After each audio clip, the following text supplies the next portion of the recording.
Main trunk line చేసిండ్రు. ఇంకో ముఖ్యమైన విషయం చెప్పాలి మీకు. అసలు మేమేదో చేసినాం అంటాడు. అసలు దానికి main link Narlapur Yedula package, ఏది పాలమూరు రంగారెడ్డిలో మొదట్లో, ఆ ప్రాజెక్టులో మొదట్లోనే ఉంది. ఆ కాలువ నుంచి నీళ్లు పోకుంటే ఎక్కడ నీళ్లు పోవు.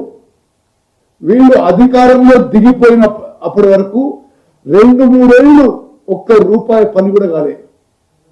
మేము వచ్చిన తర్వాత ఈ నార్లాపూర్ ఏదుల లింక్ కెనాల్కి మేము రివైజ్ ఎస్టిమేట్ చేసి కాంట్రాక్టర్తో నెగోషియేట్ చేసి ఇప్పుడు పని మొదలు పెడుతున్నాం. మరో 3 నెలల్లో పూర్తి చేస్తామని చెప్పి కూడా మాటిస్తున్నాం. అదేవిధంగా ఇది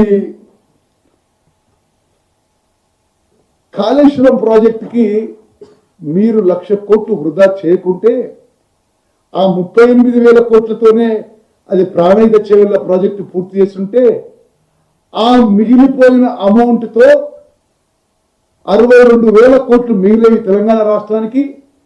పాలమూరు రంగారెడ్డి అయిపోయేది, కల్వకుర్తి అయిపోయేది, నెట్టెంపాడు, భీమా, కోయిల్ సాగర్, ఎస్ఎల్బిసి, డిండి, నాగార్జున సాగర్, మిర్యాలగూడ, దేవరకొండ, ఉన్న lift irrigation schemes, Devadula project, Sitarama project అన్నీ కూడా మీకు కాళేశ్వరం ప్రాజెక్టు మీద ఉన్న మోజుతో మరి కకృత, మరి అసమర్థతనా, చేతగాంతనమా, మరొకట మరి తెలంగాణ ప్రజలు నిర్ణయించాలి. వారు ఈ ప్రాజెక్ట్ అన్నీ కూడా పూర్తయిపోయేదని చెప్పి నేను మనం చేస్తున్నాను.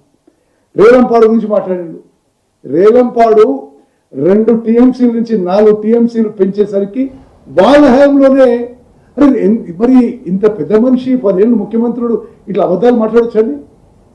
రేలంపాడు 2 టీఎంసీల నుంచి 4 టీఎంసీలు పెంచగానే కింద నుంచి పొక్కబడ్డాయి మొత్తం సీపేజ్. ఇప్పుడు ఆ సీపేజ్ ఎట్లా రిపేర్ చేయాలన్నా, అది ఆ రేలంపాడుని ఎట్లా ఉపయోగించుకోవాలని మేము పని చేస్తుంటే అదేదో నువ్వు చేస్తున్నావు చెప్తున్నావు.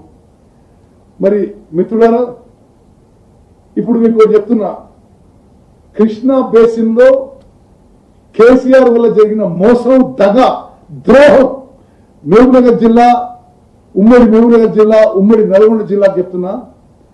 కల్వకుర్తి, నెట్టెంపాడు, భీమా, కోయిల్ సాగర్, మరి దేవరకొండ, నాగార్జున సాగర్, మిర్యాలగూడ, హుజూర్నగర్లో ఉన్న లిఫ్ట్ ఇరిగేషన్ స్కీమ్స్, డిండి, ఎస్ఎల్బిసి, ఇవన్నిటికీ